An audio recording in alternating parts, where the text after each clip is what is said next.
जीवन में आप कैसा कर्म कर रहे हैं, आपके जीवन में आप कैसा कर्म कर चुके हैं और किस कर्म की ओर आप बढ़ रहे हैं।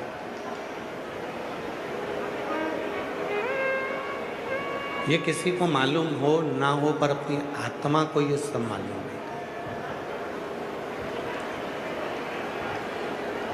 अपने चित्त को ये सब मालूम है।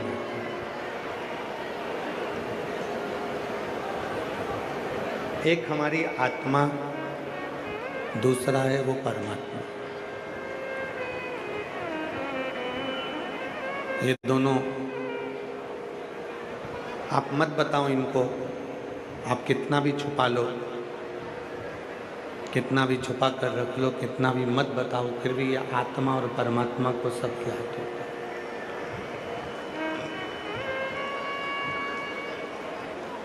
इसीलिए शिव महापुराण की कथा कहती है, शिव पुराण कहती है कि आत्मचिंतन बहुत जरूरी है। आत्मचिंतन से मतलब है कि जो हम कर्म कर रहे हैं, जिस कर्म की ओर हम बढ़ रहे हैं, उसका चिंतन जरूरी।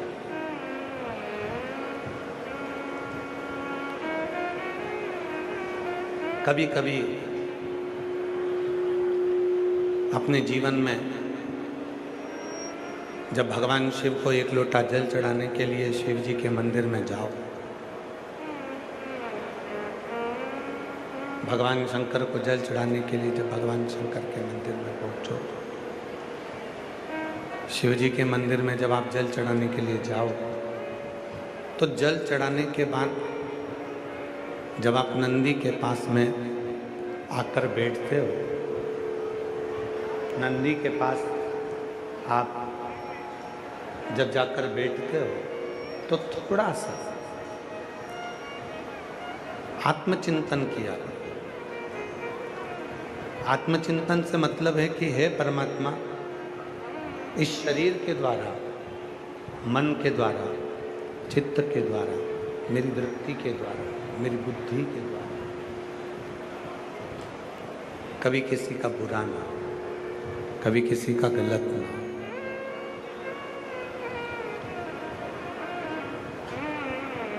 कहते हैं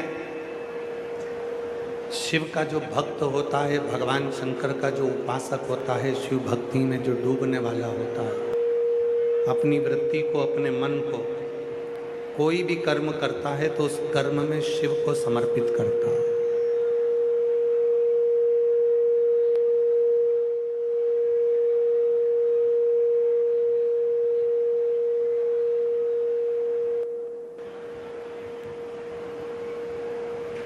जब वो कोई भी कर्म करेगा तो वो शिव को समर्पित करेगा। शंकर का जो उपासक होता है, शिव की जो साधना करने वाला होता है, शंकर की जो आराधना करने वाला होता है, शिव साधना में जो डूबने वाला होता है, भगवान शिव की जो आराधना करने वाला होता है, वो अपने अच्छे और बुरे कर्म को शिव को समर्पित कर चलता है। अच्छा कर्म भी भगवान शंकर को देगा और बुरा कर्म भी भगवान शंकर को। शायद शिव महापुराण की विद्येश्वर संहिता में एक बात लिखी है।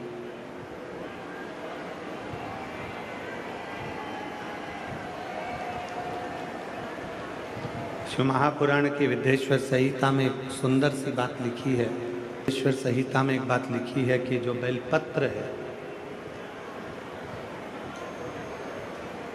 चाहे वो बेलपत्र कैसा भी हो, पूर्ण बेलपत्र है तो भी वो शिव जी को स्वीकार। मान लो ये बेलपत्र बीच में से कहीं टूट गया, खंडित हो गया, वो भी शिव को स्वीकार। तो भी वो भगवान शंकर को स्वीकार। विद्येश्वर संहिता शिव महापुराण की कहती है कि मान लो बेलपत्र पूर्ण है तो भी शिव को स्वीकार है, बेलपत्र बीच में से खंडित हो गया वो भी शिव को स्वीकार है, बेलपत्र की एक पत्र टूटकर अलग हो गई और वो पत्र यदि आपको मिल गया है और तो भी आप उन तीनों को चढ़ा रहे हो तो भी वो स्वीकार है, तो भी वो स्वीकार है। और मान लो बेलपत्र के तीनों पत्र अलग अलग हो गए और वो तीनों पत्र तुम्हारे हाथ में आ गए और तुम उसे तो भी शिव जी को चढ़ा रही हो तो भी वो शिव को स्वीकार, तो भी वो शिव को स्वीकार। अच्छा बुरा जैसा भी है तुम शिव को समर्पित कर। अच्छी सोच बुरी सोच, अच्छी बुद्धि बुरी बुद्धि, अच्छा चित्त बुरा चित्त, अच्छा मन बुरा मन, जो भी है हम सब शिव को वही समर्पित कर रहे हैं। तेरा तुझको अर्पण।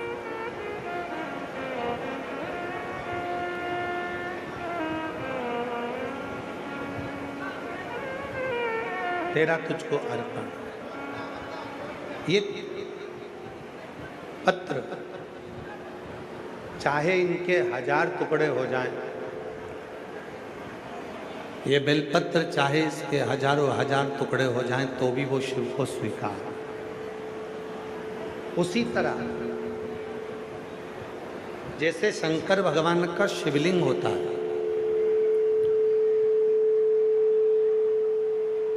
थोड़ा समझिएगा बहुत ध्यान से।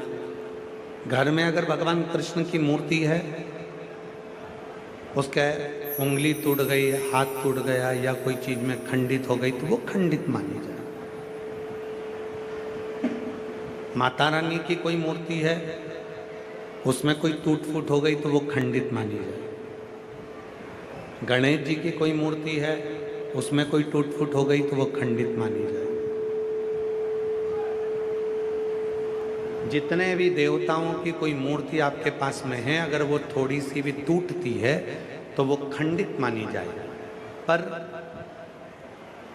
33 कोटि देवता में केवल एक देव अधिदेव महादेव का शिवलिंग एक ऐसा है जो 1000 भी टुकड़े हो जाएं तो भी वो खंडित नहीं माना जाता, वो अखंड ही माना जाता।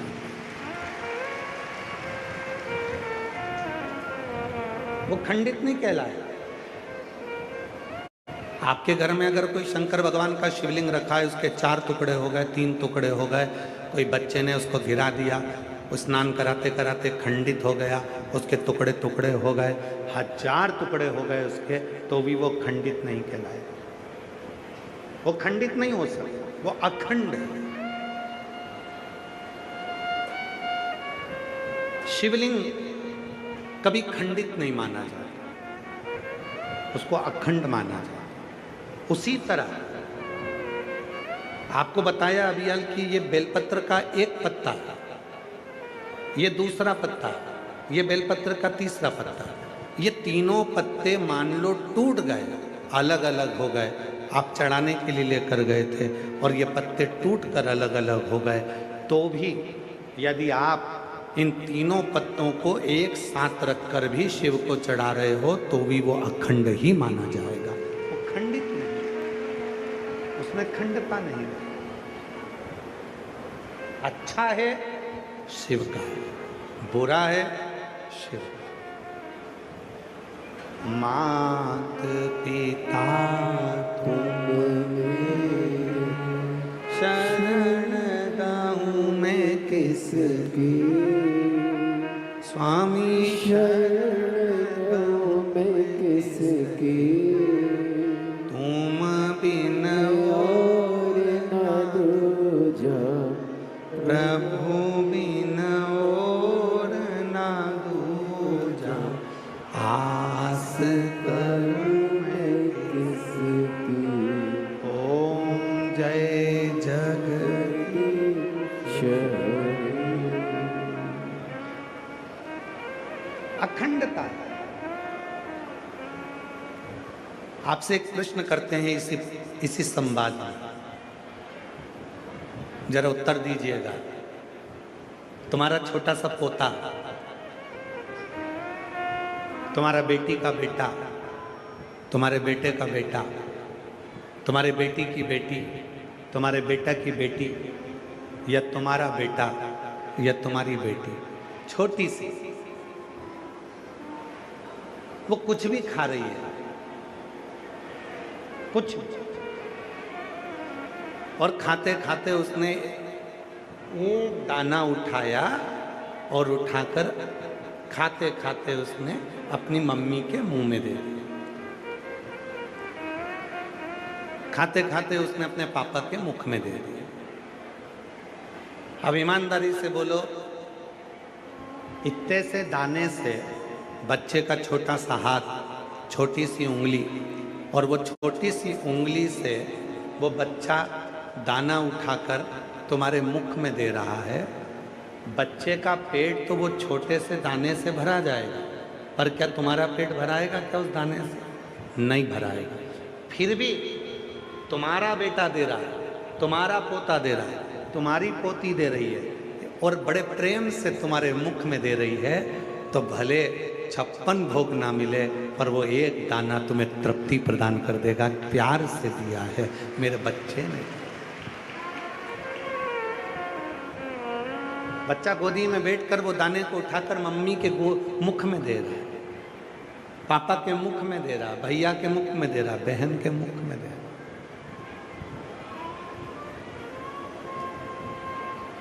छोटा सा दाना,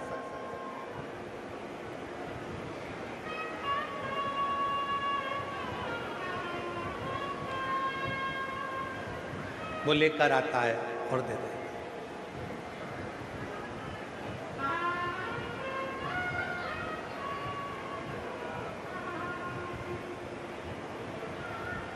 और वो इतना सा दाना हमको जो तृप्ति देता है, वो तृप्ति मूल हो जाता है। वो तृप्ति एक बिल्कुल छोटा सा दाना वो लाके दिया और उसमें हमको तृप्ति। अब वो दाना इतना बड़ा नहीं है, वो भोजन का कोरा इतना बड़ा नहीं है, पर वो दाना जो उसने प्रेम से दिया है वो तृप्त कर रहा है। जो उसने दिया है उसमें हमको तृप्ति मिली। उसी तरह आप पिता हो, भगवान शंकर पिता है, माँ जगत जननी दुर्गा भवानी माँ है। आप सब, हम और आप उस शिव के पुत्र पुत्री हैं, बेटा बेटी हैं। हम अगर अच्छा भी देंगे तो भी वो स्वीकार करेगा, और हम उसे बुरा भी देंगे तो भी वो स्वीकार करेगा, और खुश होगा कि मेरे बच्चे ने कम से कम मुझे कुछ तो दिया, कुछ तो प्रदान करा।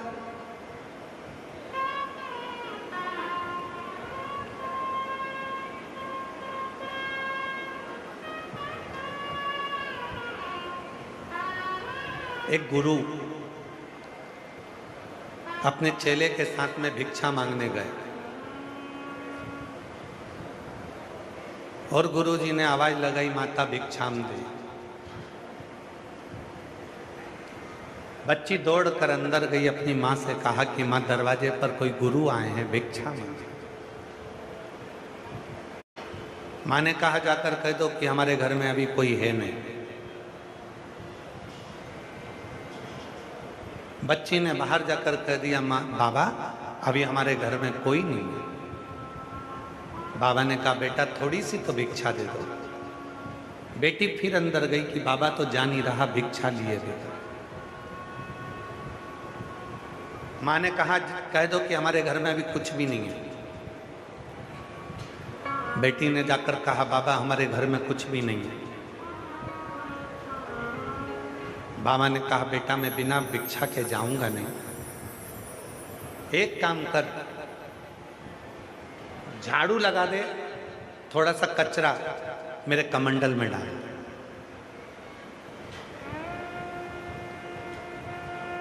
बेटी ने झाड़ू लगाई कचरा उठाया, बाबा के कमंडल में दे दिया। बाबा कचरा लेकर चले गए। चेले ने पूछा गुरुजी से, गुरुजी उसने भोजन नहीं दिया, अन्न नहीं दिया, कचरा दिया, तुम इस कचरे का करोगे क्या? गुरुजी ने वो कचरा लिया, आगे जाकर फेंक दिया। जब कचरा फेंकना ही था तो तुम लेकर क्यों आए? गुरुजी ने कहा, उसकी माँ ने अपनी बेटी को ये सिखा दिया कि संत आए तो कह देना कि कोई है नहीं, संत आए तो कह देना कुछ नहीं है। मैंने उस बेटी को सिखाया है कि संत दरवाजे पर आए तो खाली ना जाए, भले कुछ भी दो पर देकर भेजो। बेटी ने कम से कम आज कचरा दिया है, जब शादी होकर जाएगी तो दरवाजे से किसी संत को कभी खाली नहीं भेजे। देने की जो आदत है वो बचपन से होती है। प्रार्थना की जो आदत है वो बचपन से होती है।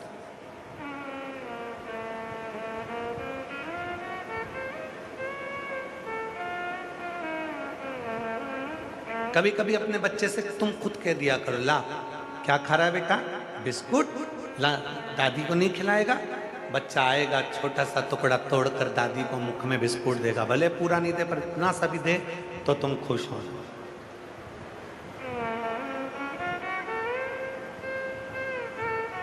प्रसन्न होना। मेरा भोला बाबा ऐसा ही है, मेरा भोलानाथ ऐसा ही है। सारी दुनिया ने उसके लिए कहा कि शंकर जी को अखंड बेलपत्र चढ़ाया करो, टूटी हुई बेलपत्र शिव जी को नहीं चढ़ाना चाहिए। शंकर भगवान को टूटी बेलपत्र नहीं चढ़ती। किसी ने कह दिया शंकर जी को ये नहीं चढ़ता। शिव को जिसने जान लिया कि शंकर हमारा बाप है, हमारा पिता है, जैसे घर के बच्चे अपने पिता के मुख में छोटा सा भी दाना देते हैं तो पिता संतुष्ट हो जाता है, उसी तरह बेलपत्र चाहे कैसा भी हो, वो बेलपत्र जब शिव को दिया जाता है तो वो पूर्ण ही माना जाता है, उसकी पूर्णता माना। कई लोगों का शरीर बेकार हो जाता है, कष्ट हो जाता है, रोग आता है, बीमारी आती है, और वो उसने सुना कि सियोर वाले बाबा ने कहा है कि बेलपत्र चढ़ी हुई खाना चाहिए। अब सियोर वाले बाबा ने क्या कहा कि जब तुम बीमार हो, तकलीफ में हो, तुम्हें रोग है, तब बेलपत्र खाओ। अब कई लोगों की तो आदत हो जाती है कि रोज रोज बेलपत्र खाने लगते हैं, रोज ही बेलपत्र खाने लगते हैं। नहीं, सियोर वाले बाबा ने कहा कि जब तुम्हारा स्वास्थ्य खराब है तब बेलपत्र शिव की चढ़ी हुई प्रसाद के रूप में शंकर जी के सामने से जब बेलपत्र चढ़ी हुई उठाओ तो उनसे कहो, बाबा आप महामृत्युंजय हो, आप मृत्यु को जीतने वाले हो। बाबा मुझे रोग हो गया है, उस रोग को मिटाने के लिए आप औषधि के रूप में ये बेलपत्र दे दीजिए और इस बेलपत्र को औषधि बना दीजिए।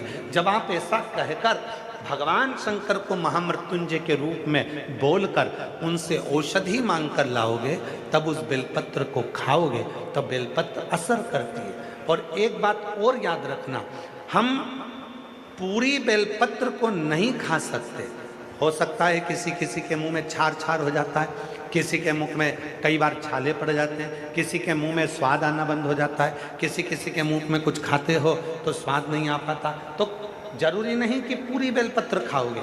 बेलपत्र का एक पत्ते का भी छोटा सा अंश, जितना बड़ा तुम्हारे माथे पर बिंदी लगी होती है, उतनी बिंदी के बराबर भी अगर तुमने बेलपत्र को खाया है तो वो बेलपत्र भी उतना ही असर करेगा जितनी पूरी बेलपत्र। जितनी बड़ी बिंदी अपने माथे पर लगी है उतनी बेलपत्र, उतनी बिंदी के बराबर भी अगर बेलपत्र हम खा रहे हैं तो उतना ही असर करेगा। जरूरी नहीं है कि पेट दुख रहा है तो दवाई का पूरा पत्ता ही खा जाओ, सिर दुख रहा है तो टेबलेट का पूरा पत्ता ही खा जाओ, 12 की 12 गोली खा गया। एक गोली निकालो और उसको खाओ।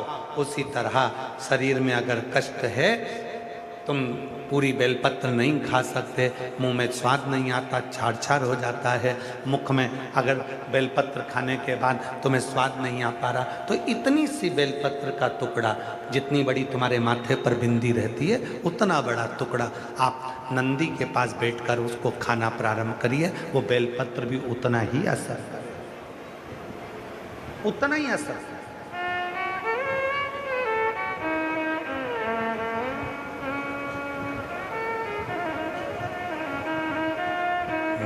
मैंने तेरे ही भरोसे बाबा, तेरे ही भरोसे हवा बिच उड़ती जावागे बाबा, डोर तो छठी कटी जावागे भोले, मैं तेरी पतंग शंभू, मैं तेरी पतंग। जरूरी नहीं है कि तुम बहुत सारा खाओगे तो असर करे।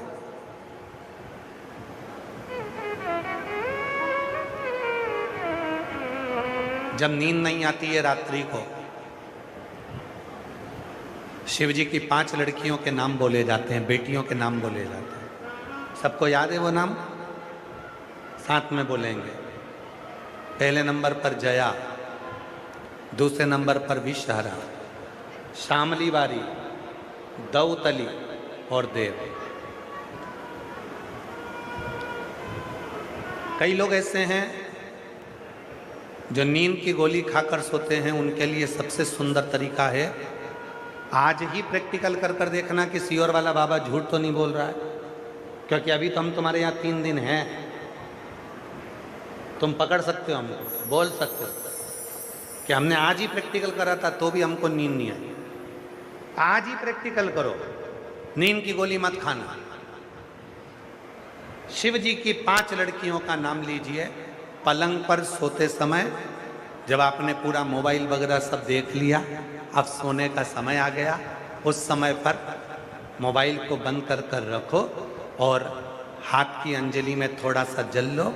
जया, विषहरा, शामली वारी, दौतली, देव, शिव जी की 5 लड़कियों का नाम लेकर थोड़ा थोड़ा जल हाथ में लेकर, जो शंकर का चढ़ा हुआ जल है उसको थोड़ा थोड़ा हाथ में लेकर, या सीहोर के रुद्राक्ष का जो जल है उसको थोड़ा थोड़ा हाथ में लेकर जब आप पियोगे और जैसे ही श्री शिवाय नमस्तुभ्यम कहकर सोओगे, सुबह ठीक 4:30 और 5 के बीच में तुम्हारी नींद खुल जाएगी।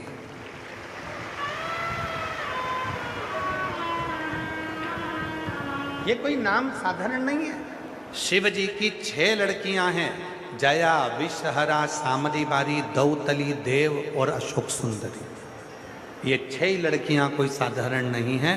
इन 6 बेटियों के नाम का उच्चारण हमारे जीवन में सुख देता है।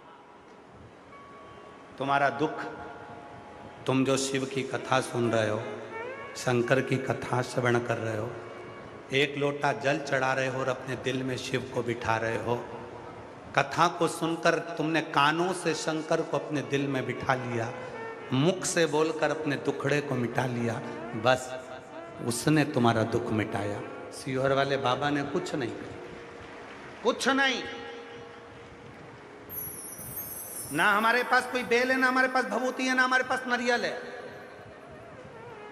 और ना हमसे मिलने आओ, हम तुमसे मिलते भी नहीं है। आपने मालूम होगा, अग्रसेन भवन वालों से पूछो, आप तो जाना अग्रसेन भवन में जाके पूछना, क्यों सीहोर वाला बाबा अपने कमरे से बाहर निकलता है क्या? निकलते ही नहीं। उनके जितने कैमरे लगे सारे कैमरे में छान मार।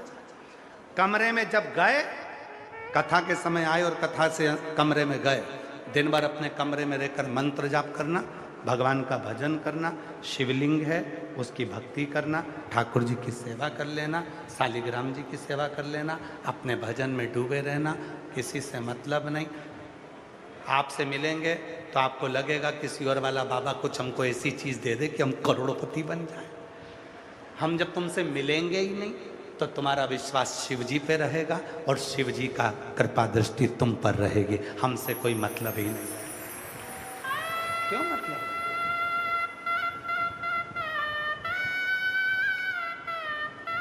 रिश्ता तेरा मेरा सबसे प्यारा, रिश्ता तेरा मेरा सबसे प्यारा, तू मेरा बाबा मैं हूँ तेरा लाला, मैं हूँ तेरा लाला।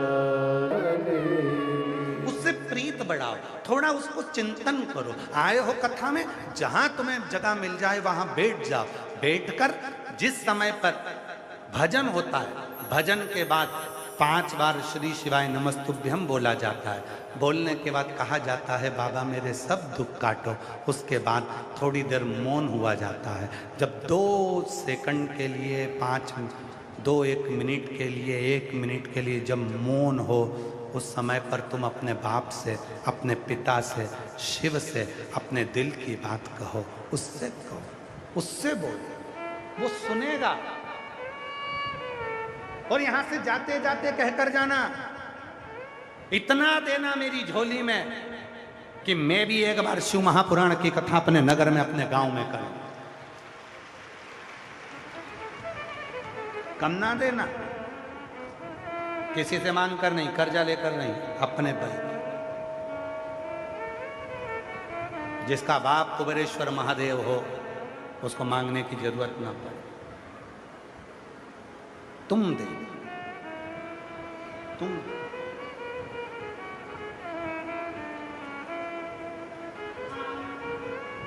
तेरे दरबार की बाबा निराली शान देखी है, तुझे देते नहीं देखा, हर झोली भरी देखी है, मुख दुनिया मोड़ेगी बाबा तू मुखड़ा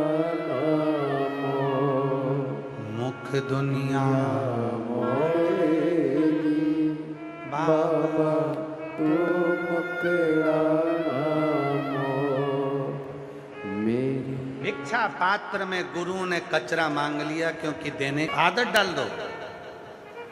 शिव के मंदिर में 1 लोटा जल चढ़ाने की बच्चों।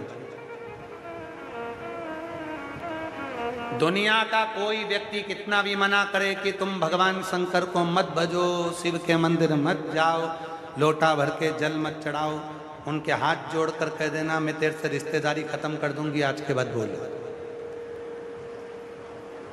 मेरे को ये मत बोलो कि शिव के मंदिर मत जा, मैं तुझसे रिश्तेदारी बंद कर दूंगी, पर उससे रिश्तेदारी बंद नहीं कर सकती। मैं मंदिर जरूर जाऊंगी, 1 लोटा जरूर चढ़ाऊंगी, और एक दिन ऐसा आएगा वो जल तुम्हारा कल बदल कर ही रहेगा। वो जल तुम्हारा कल बदल कर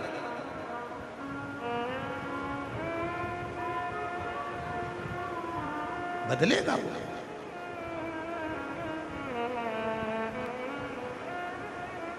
1 लोटा जल सारी समस्या का हल। कैसी भी समस्या, दुख आया, तकलीफ आई, दौड़कर शिव के पास, शिव की शरण। और केवल आपने जल नहीं चढ़ाया है, आप ये भी मत सोचना कि केवल मैं जल चढ़ा रही हूं। भगवान श्री राम जब लंका पर आक्रमण करने के लिए गए और सेतु नहीं बन रहा था, बहुत बड़ी समस्या भगवान श्री राम जी के सामने आकर खड़ी हो गई थी कि ये सेतु कैसे बंधेगा। तब स्मरण आया, पार्थिव शिवलिंग का निर्माण करा, रेत का बालू का शिवलिंग बनाया और वो शिवलिंग की स्थापना करी। रामेश्वरम उसका नाम हो गया। और ऐसी कृपा शंकर भगवान ने करी कि वो नल नील ने पत्थर तैराना प्रारंभ करे और सेतु बनकर तैयार हो गया। सेतु बनकर केवल आप जल नहीं चढ़ा रहे, समस्या केवल आपको नहीं थी। भगवान राम जी के जीवन में समस्या आई तो 1 लोटा जल चढ़ाया भगवान राम ने। भगवान कृष्ण की 16,108 रानियां, और जब रानियों से संतान नहीं हुई, 16,108 रानियों से जब संतान नहीं हुई, तब भगवान कृष्ण ने गर्गाचार्य बाबा को बुलाकर पूछा, मेरे द्वारका में इतनी रानियां हैं पर उनकी औलाद नहीं है। गर्गाचार्य बाबा ने कहा, एक एक रानी के साथ 11-11 दिन तक बैठकर शंकर भगवान की पूजन करो। एक एक रानी के साथ बैठकर 11-11 दिन तक पूजन करी भगवान कृष्ण ने। तब जाकर शिव जी प्रसन्न हुए और वर दिया, हे भगवान कृष्ण, तुमने मेरी आराधना एक एक रानी के साथ में 11-11 दिन तक करी है, इसलिए तुम्हें 11-11 संतान उत्पन्न हो। एक एक रानी से 10 बेटा 1 बेटी, 10 छोरा 1 छोरी होंगे। तब भगवान कृष्ण की प्रत्येक रानी से 11-11 बच्चे हुए और 1,77,186 भगवान शंकर की कृपा से कृष्ण भगवान के बच्चे। तब केवल तुम जल नहीं चढ़ा रहे। ये लोग लिख देते हैं 18 साल तक संतान नहीं हुई, तुम जल चढ़ाना तो चालू करो। किसी ने लिख दिया, हमें कल एक माता आई थी, इतना 24 साल तक औलाद नहीं हुई, तुमने जल चढ़ाना चालू करा, उसने कल तुम्हारा कल बदल दिया। तुम जल चढ़ाओ तो सही, तुम विश्वास से जाओ तो सही, तुम भरोसा ही नहीं करते। थोड़े दिन जल चढ़ाने के बाद तुम्हारे मन में आने लगता है कि अरे बाबा, अब मैं जल चढ़ाते चढ़ाते थक गई, बाबा तो मेरी सुन ही नहीं रहे, तो मन में आने लगता है कि जल ही ना चढ़ाओ।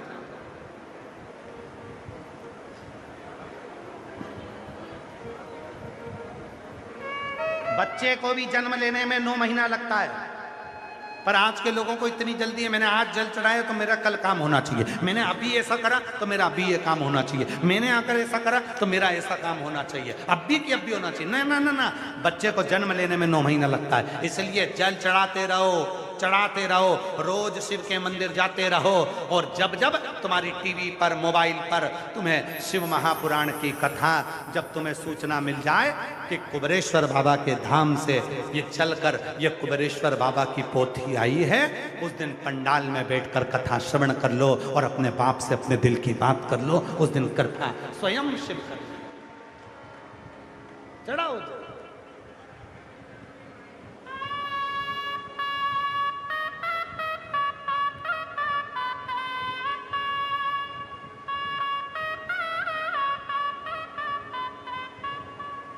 वो कृपा ना करे तो बात।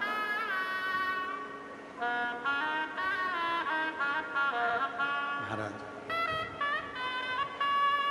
शिव से अपने हृदय की चित्त की बात शंकर को, अरे देख लिया संसार हमने, सब मतलब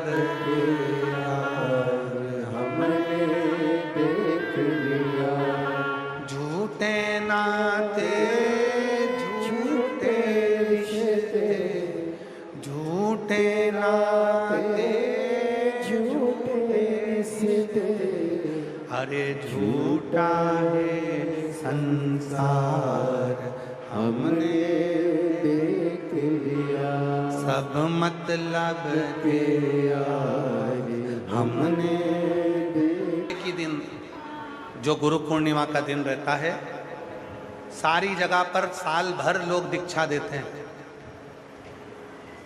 जहां जहां लोग जाते हैं वहीं पर दीक्षा देकर आते हैं। बहुत सारे लोग ऐसे मिलेंगे, तुम्हारे यहाँ आएंगे दीक्षा देकर चले जाएंगे। बहुत सारे लोग आएंगे, साल भर दीक्षा देते हैं। केवल एक कुबेरेश्वर धाम ऐसा है जहां गुरु पूर्णिमा के दिन दीक्षा दी जाती है। पहले पूरे 6 दिन शिव पुराण की कथा सुनाई जाती है। जब पूरी कथा सुन लेते हैं तब 7वें दिन गुरु पूर्णिमा के दिन दीक्षा दी जाती है। और दीक्षा देने से पहले सबको बोल दिया जाता है, तुम ये विचार मत करना कि हम तुम्हारा दुख मिटाने आएंगे। आप जिस मंत्र को ले रहे हो उस मंत्र का उच्चारण करना, एक ना एक दिन मेरा भोलेनाथ तुम्हारा दुख मिटाने जरूर आए, उसको जपो।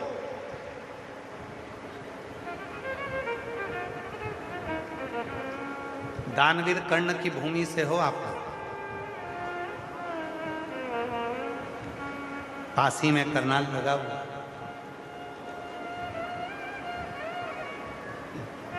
दानवीर कर्ण की भूमि। महाभारत का एक चरित्र स्मरण करिए थोड़ा सा। आप लोगों ने कथा में सुना हो, कभी श्रीमद् भागवत में या गीता में श्रवण किया। द्रौपदी के चीर को दुशासन खींच रहा, द्रौपदी बिलख रही है, रो रही है।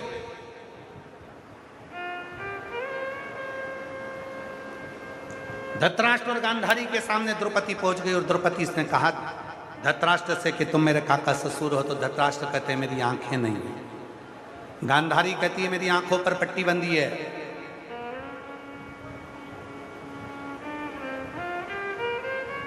द्रौपदी रोती रोती भीष्म पितामह के पास पहुंच गई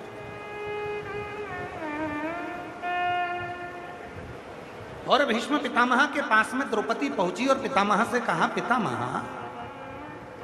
आप हमारे घर के बुजुर्ग हो, बड़े हो, कम से कम तुम तो मेरा साथ दे दो। भीष्म पितामह ने कहा मैंने दुर्योधन के घर का अन्न खाया है और जैसा खाया अन्न जम के बोलो वैसा हो गया मन, जैसा पिया पानी वैसी हो गई बात, जैसा पिया दूध वैसा बन गया बुद्ध। बुद्धि कैसे बनती है? दूध से। शिव तत्व। भीष्म पितामह कह रहे हैं मैंने दुर्योधन के घर का अन्न खाया और जब मैं दुर्योधन के घर का अन्न खाया हूं तो मैं कैसे हो? नहीं। आखिरी में द्रौपदी रोती रोती अपने पति के पास गई। पांचों पतियों ने मना कर दिया और द्रौपदी रोते रोते रोते रोते फिर गुरु द्रोणाचार्य के पास पहुंच गई और कहा गुरुदेव मैंने आपसे गुरु मंत्र लिया, आप मेरे गुरु हो। कई लोगों को लगता है कि गुरु बचाएगा। अब कथा सुनिए महाभारत की। द्रौपदी कह रही है गुरुदेव आप मेरे गुरु हो, कोई साथ नहीं देगा, कम से कम गुरु तो साथ देगा। गुरु द्रोणाचार्य ने द्रौपदी को मुस्कुरा कर कहा बेटा इस सभा में जितने बैठे हैं कोई तेरा साथ नहीं देगा, स्वयं तेरा गुरु भी तेरा साथ नहीं देगा, पर याद रख गुरु ने जो तुझे मंत्र दिया है उस मंत्र को पुकारना प्रारंभ कर, वो मंत्र तेरा साथ देगा। कहते हैं सुनो सदानंद कार्तिकेय, इंसान इंसान रहेगा और भगवान भगवान रहेगा। इंसान कभी भगवान ना बने, इंसान कभी भगवान ना बने। और आप लोगों से करबद्ध निवेदन है किसी को भगवान मत बनाओ, भगवान को भगवान रहने दो,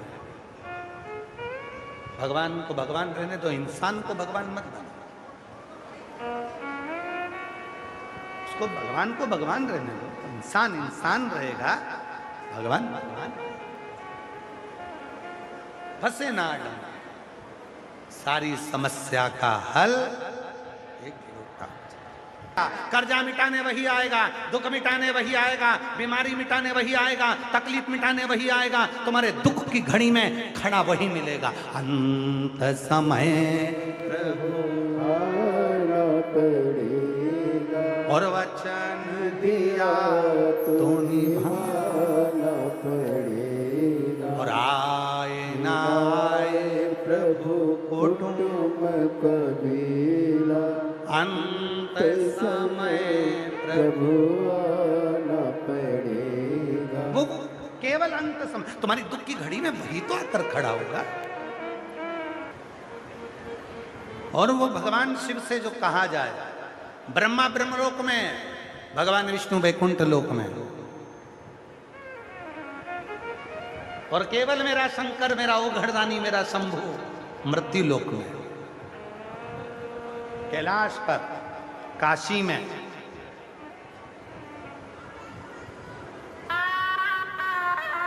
कुबेरेश्वर धाम पर, उज्जैनी में, हर जगह पर वही विराजमान, प्रत्येक स्थान पर, प्रत्येक स्थान वही। बस दिल से कहोगे वो दिल से सुनेगा। श्रवण शिव कथा कर रहे, भगवान शंकर का एक गुरु का जो फर्ज है, गुरु का जो काम है, वो केवल शिव तक पहुंचाने का, इसके बाद शिव जाने। ऑटो वाले का काम क्या है? तुम्हें गरुड़ा मंडी तक पहुंचा दिया, अब अंदर जाकर कथा को श्रवण करना, ये तुम्हारी जवाबदारी। उसका काम था, पहुंचाया उसने। गुरु का काम है पहुंचा। कितना सुंदर है, एक संवाद बड़ा सुंदर आता है। एक गुरुजी निकल कर जा रहे थे, शिव के भक्त थे, भगवान शंकर के। जाते जाते उनको गाय का सूखा गोबर, कंडा, अलोनी, गोबरी, अब यहाँ हरियाणा में क्या कहते हैं वो हमको नहीं मालूम।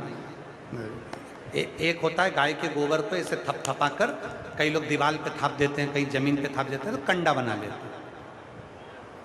यहाँ क्या बोलते हैं उसको? हाँ तुम समझ गए ना सर? हाँ ठीक है। तो कई लोग हाथ से थपथपा कर उसका कंडा बना लेते हैं, और कई लोग गाय ने गोबर करा और वो गोबर वहीं पड़ा पड़ा सूख गया, वो अलोना कंडा हो गया, अलोनी गोबरी हो गई, सूखा गोबर। गुरु जी निकल के जा रहे थे, वो सूखी हुई जो गोबरी थी, गाय ने जो गोबर करा था, वो वहीं पर पड़ा पड़ा ठंड सूख गया। वहीं से गुरु जी निकल कर जा रहे थे, उनके मन में आया गोबरी पड़ी है, ले चलता हूँ, यज्ञ में डालूंगा, तैयार कर लूंगा और हवन हो जाएगा। पर गुरुजी ने सोचा कि अब मैं बहुत दूर तक चलूंगा, कहाँ लेकर जाऊं रहने, क्या करना ले जाकर। अब गुरुजी निकल गए, पीछे से एक कोई भाई आ रहा था, उस भाई ने उसको उठाना चाहा, तो उस गोबरी में से आवाज आई कि तुम मुझे लेकर मत जाओ, लेकर जाए तो कोई शंकर का भक्त मुझे लेकर। गोबरी ने जैसे कहा, उस कंडे ने जैसे कहा, वो गाय के सूखे हुए गोबर ने जैसे कहा, तो किसान भाई ने पूछा, भाई तू मेरे साथ क्यों नहीं चलना चाहता? तू मेरे साथ किस लिए नहीं चलना चाहता? तो वो सूखा हुआ जो गोबर था, जो गोबरी थी, वो गोबरी बोली, भाई तू मेरे को लेकर जाएगा, घर में ले जाकर जलाएगा, मेरे जलने से तू सब्जी पकाएगा, बाद में मेरी राख को ले जाकर बर्तन मांजेगा और फेंक आएगा, और अगर कोई शिव का भक्त मुझे लेकर जाएगा तो यज्ञ की अग्नि में मुझे डाल देगा। जब वो यज्ञ की अग्नि ठंडी हो जाएगी तो उसमें से भस्म निकलेगी, तो वो भस्म महादेव को चढ़ा देगा। बस इसलिए मैं तेरे साथ नहीं, इसलिए मैं तेरे साथ नहीं जाना चाहता। कोई शिव का भक्त हमारी जिंदगी में एक ऐसा आ जाता है, कोई शंकर का भक्त हमारी जिंदगी में ऐसा आ जाता है, कोई शिव का भक्त हमारे जीवन में ऐसा मिल जाता है जो हमको ले जाकर देवाधिदेव महादेव तक छोड़ देता है। कोई शंकर का भक्त हमारे जिंदगी में ऐसा मिल जाता है जो हमको ले जाकर भगवान शंकर की शरणागति में छोड़ देता है। कोई शिव का भक्त हमारी जिंदगी में ऐसा मिल जाता है जो भगवान की अविरल भक्ति हमको करना सिखा देता है। और जब हम भगवान की अविरल भक्ति में श्री शिवाय नमस्तुभ्यम के उस मंत्र में जब डूबने लगते हैं, तब शिव अपने आप कृपा करना प्रारंभ कर देते हैं। कोई भक्त हमारी जिंदगी में ऐसा नहीं।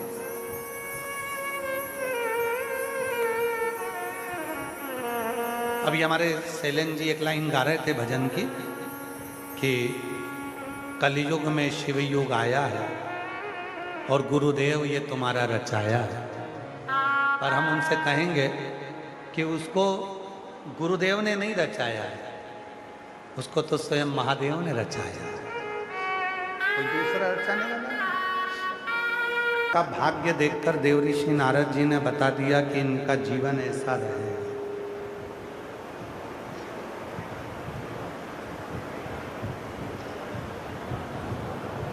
विधाता का काम होता है भाग्य लिखना।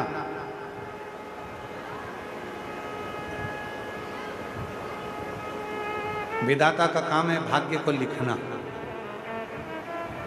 पर उस भाग्य को बदलने की जवाबदारी केवल एक की होती है, वो देवाधिदेव महादेव की होती है।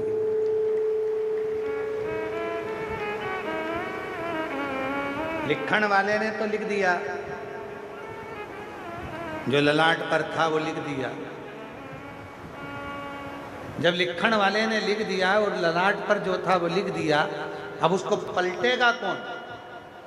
तो पलटने की जवाबदारी केवल एक की होती है और वो शिव की। 33 कोटि देवता में केवल एक देव अधिदेव महादेव ऐसे हैं, अड़भंग दानी, अड़भंग दानी शिव ऐसे हैं। तुम्हारे ललाट पर कितना भी दुख लिखा हो, कितनी भी तकलीफ लिखी हो, तो भी वो पलटना जानते हैं।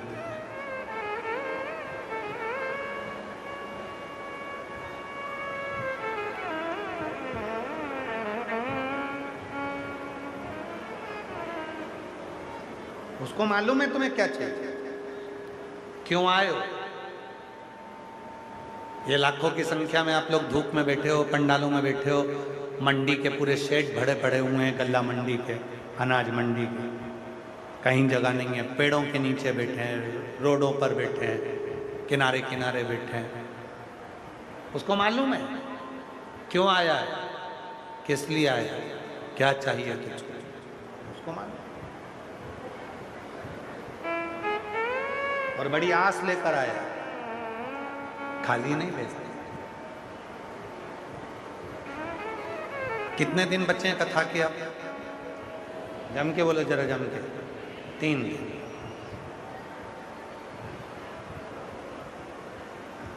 और वो 3 दिन जो कथा के बचे हैं उसको स्मरण में रखें कि ये कथा अधिक मास में चल रही है, पुरुषोत्तम मास में चल रही है। पार्वती जी बाल्यावस्था से देवऋषि नारद ने पार्वती जी का भाग्य देखकर बता दिया था कि इसको अड़भंगा पति मिलेगा, नग्न वेशधारी पति मिलेगा, भस्म रमाने वाला पति मिलेगा, जटाजूट बांधने वाला पति मिलेगा, इसको ऐसा पति मिलेगा, उसको ऐसा मिलेगा। देवऋषि नारद ने सब कुछ बता दिया। देवऋषि नारद ने सब कुछ माँ पार्वती के बारे में बताया। अरे भले राज मन में सोचने लगे कि मेरी बेटी का क्या भाग्य ही यही है।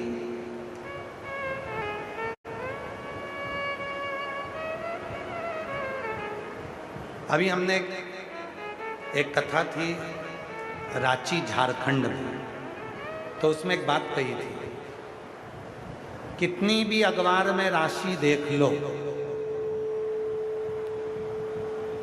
कितनी भी पंचांग में राशि देख लो, और चाहे कितनी भी टीवी पर राशि सुन लो, ये राशि असर और बेअसर तब तक करती है जब तक तुम कोई कर्म नहीं करते। और जिस दिन तुमने अपना कर्म करना प्रारंभ कर दिया, लगन से आगे बढ़ना प्रारंभ कर दिया, तो राशि भी तुम्हारे अनुकूल चलना प्रारंभ हो जाती है कि तुम जैसा चलो। अब व्यक्ति कर्म तो करता नहीं और सोचता है कि मेरी पत्रिका में तो ये दुख लिखा है, मैं क्या करूं, मुझे ये तकलीफ लिखी है, मुझे ये कष्ट लिखा है, मुझे ये परेशानी लिखी है, मुझे ये कष्ट लिखा है।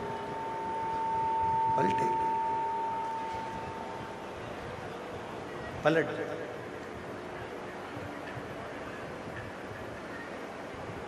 कितनी भी राशि देखो,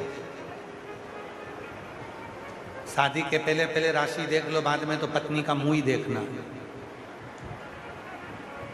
और उसका मुंह देखकर पहचानना है कि आज तुम्हारी राशि अच्छी है कि नहीं है। अगर उसका मुंह भगोने जैसा है तो समझ जाना आज तेरी राशि बिगड़ गई।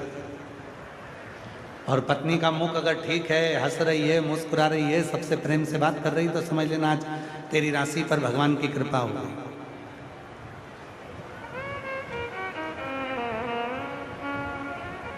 असर कर, कितना भी वास्तु दोष सुधार लो, उससे मकान ठीक नहीं होगा। मकान ठीक होगा अपने भीतर के दोष को मिटाने में, सबसे प्रेम करने में, सबके प्रति समर्पण रखने में, सबसे स्नेह रखने में, सबके प्रति भाव रखने में।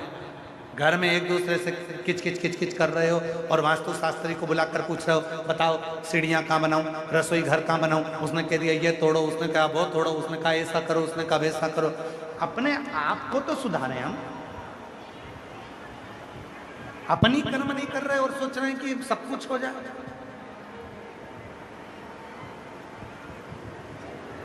अपनी मेहनत को जब 4 गुना व्यक्ति करता है, अपने कर्म को जब व्यक्ति 4 गुना करता है, तब उसको सुख की अनुभूति होती है। देव ऋषि नारद जी ने पार्वती जी का भाग्य बताया और देव ऋषि नारद जी ने पार्वती जी का भाग्य बताकर गला पकड़ लिया। देव ऋषि नारद जी ने पार्वती जी का भाग्य बता दिया, पर हिमालय राज को लगा कि मेरी पार्वती का क्या ऐसा ही समय, क्या केवल यही समय, यही भाग्य। तब हिमालय राज के सामने देव ऋषि नारद जी ने कहा कि पार्वती के भाग्य को तो मैंने बताया, पर यदि ये पार्वती शिव की साधना करेगी तो वो भाग्य पलट भी सकता है। शिव की साधना से भाग्य पलट जाता है। आपको मालूम होगा, शिव जी को 2 चीजें ऐसी चढ़ाई जाती है जब व्यक्ति की ग्रह दशा बेकार चलती है, जब व्यक्ति को यश नहीं मिलता है, जब व्यक्ति को सम्मान नहीं मिलता है, व्यक्ति एक ही जगह अटक कर रह जाता है, उसको सफलता नहीं मिलती है, जब व्यक्ति को बार बार अपयश मिलता है, जब व्यक्ति को बार बार टेंशन आता है, वो डिप्रेशन में पड़ा रहता है, चिंता में पड़ा रहता है, तो शिव जी को केवल 2 चीजें ऐसी चढ़ती है जो हमारे भीतर के क्लेशों को, अशांति को, दुख को, तकलीफ को, कष्ट को हमारे भीतर से निकाल देती है। एक है धतूरा और दूसरे नंबर पर है समी का पत्र। एक धतूरा और दूसरे नंबर पर समी का पत्र। ये जो समी का पत्र होता है,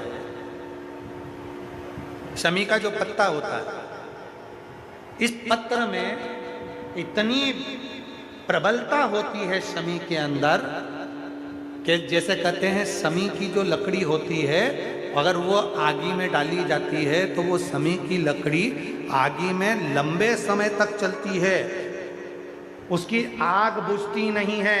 सारी लकड़ियों की आग जल्दी बुझ जाती है, पर समी की लकड़ी की आग लंबे समय तक चलती है।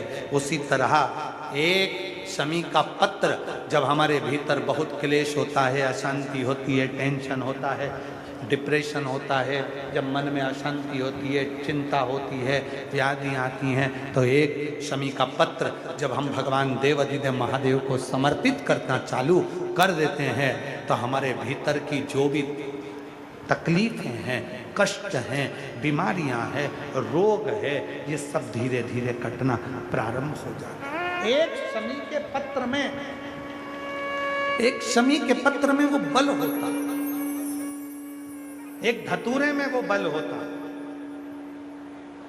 एक धतूरे में और शमी के पत्र में वो प्रबलता होता है।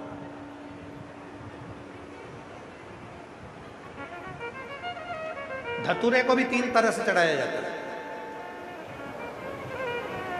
जब घर में बहुत क्लेश होता है, अशांति होती है, तो धतूरे को चढ़ाने के बाद शिव जी पे जल चढ़ाया जाता है। जब कोई घर में बड़ी बीमारी आ जाती है और डॉक्टर ने कह दिया कि इसकी तो ऑपरेशन ही कराना पड़ेगा, इसको कहीं ना कहीं तकलीफ ज़्यादा ही है और ऐसा लग रहा है कि बहुत तकलीफ में जाएगी ये बीमारी, उस समय पर धतूरे में लाल चंदन और पीला चंदन लगाकर शिव जी को चढ़ाया जाता है। और तीसरे नंबर पर जब घर के लोग सब अलग अलग दिशा में जाने लगे, ना ये हमारी सुने ना वो हमारी सुने, सब अलग अलग दिशा में भाग रहे हैं, तब धतूरे के साथ 5 काली तिल को डालकर धतूरे पर शिव को समर्पित करना प्रारंभ किया जाता है, तो सब ठीक होना प्रारंभ। 3 क्रम धतूरे, 3 क्रम धतूरे।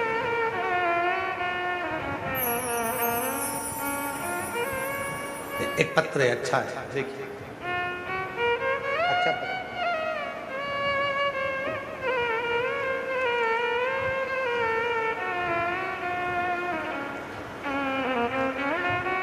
मेरा नाम। भगवान शंकर की साधना में डूबने लगे, भगवान शिव की आराधना करने लगे। शिव साधना में डूबी, शिव आराधना में डूबी। एक बार बाल्यावस्था में पार्वती जी ने तुमरुका जी का भी स्मरण किया।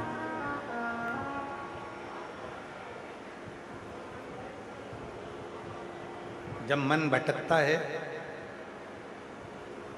तो तुमरुकेश्वर महादेव का नाम एक ऐसा नाम है जो मन को केंद्रित करता है। पार्वती जी को जब एक बार लगा कि मैं इतना तप साधना कर रही हूं, उसके बाद भी देवाधिदेव महादेव प्रसन्न नहीं हो रहा है, तब तुमरुका जी का स्मरण, शिव की भक्ति को दृढ़ करा और ऐसी भक्ति दृढ़ी करी, बाबा की कृपा से पार्वती जी को शिव का दर्शन हो गया और पार्वती जी भगवान शंकर की अर्धांगिनी। शिव गौरी शंकर, भगवान शंकर गौरी शंकर के रूप में विराजित। आगे वर्णन आया, माँ जगतजननी जगदम्बा अम्बा पार्वती माता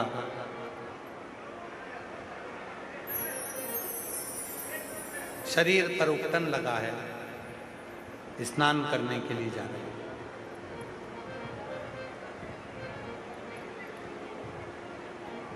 उपटन का पुतला बनाया गया, पार्वती जी ने उसमें प्राण दे दिए। एक बालक ने जन्म ले लिया जिसका नाम विनायक है। पार्वती जी ने उसको सेवा में लगा।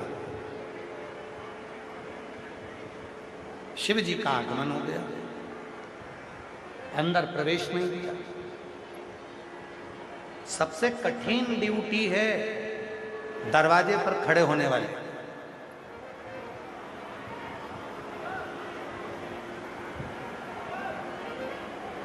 ना जाने कितने लोगों से भिड़त होती रहती है दरवाजे पे जो खड़े होते हैं उनकी। भगवान गणेश जी की हुई अपने पिताजी से, शंकर जी से, और आखिरी में भगवान ओघड़दानी ने गणेश जी का जो विनायक थे उनका सिर कटा। पार्वती मैया को क्रोध आया और माँ जगत जननी जगदम्बा अम्बा पार्वती जी शिव जी से प्रार्थना कर कर भगवान विनायक का सिर जुड़वाती हैं। हाथी का सिर लगता है, भगवान श्री गणेश जी महाराज का प्रागट्य होता है। बोल गणेश जी महाराज की।